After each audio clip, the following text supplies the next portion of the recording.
Hello guys, welcome to Indian Cybersecurity Solution. Today I am going to discuss about the logistic regression algorithm. Today I'll discuss about the theoretical part. What is actually the logistic regression? When we'll use logistic regression? That's it. Okay. So we know already the linear regression equation.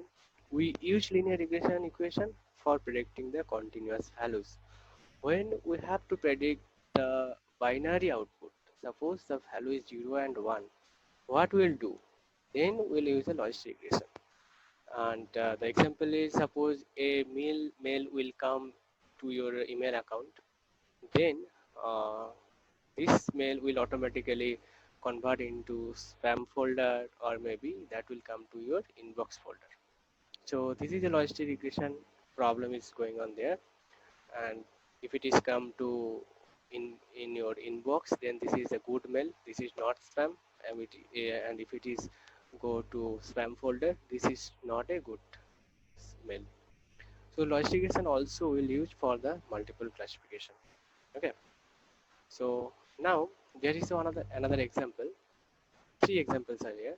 First of all, there is mail is spam or not spam, and the online transaction, suppose a credit card is fraud or not, and a tumor is malignant or benign. Okay, so now this is 0, means if it is 0, that is the negative class, or suppose the benign tumor, and it is predicting the 1, that is the positive class, and the tumor is malignant. Okay, if you look at this carefully, then you can see, if you draw a linear regression through that line, what that will be? That will be like this. Okay, now if you draw a threshold over here, suppose 0.5. If it is predicting the value is greater than 0.5, then that will say the tumor is malignant. And here is the size of a malignant tumor. Suppose 1, 2, 3, 4, 5, 6. So this is showing that if the tumor size is greater than 5 millimeter, then this tumor is malignant. If it is less than 0.5, so that is predicting this is a benign tumor. Okay. So think about one another point is here. Then what that will be? Okay. So now, if you draw a line now, this point is here, and if you draw a line, a linear regression, the line will be like this. Okay. Now, if you draw a threshold over here, 0.5. So if a point is here, tumor size suppose here is the 5. Okay, so you can see, so that is predicting that the for the tumor size 5, the value is less than 0.5. It is predicting the tumor is benign, this is not the malignant. Okay, so there is a problem. So what we have to do? So we have to do a line, we have to draw a line like this.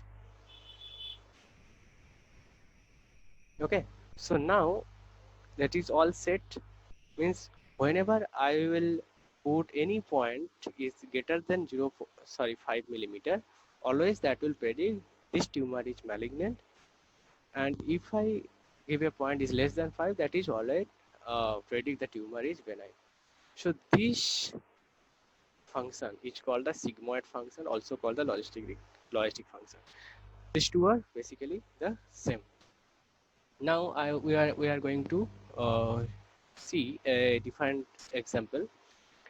In this graph, this red point are showing that the student is fail if he read less than 3 hours, and the student will pass if he read daily is greater than 3.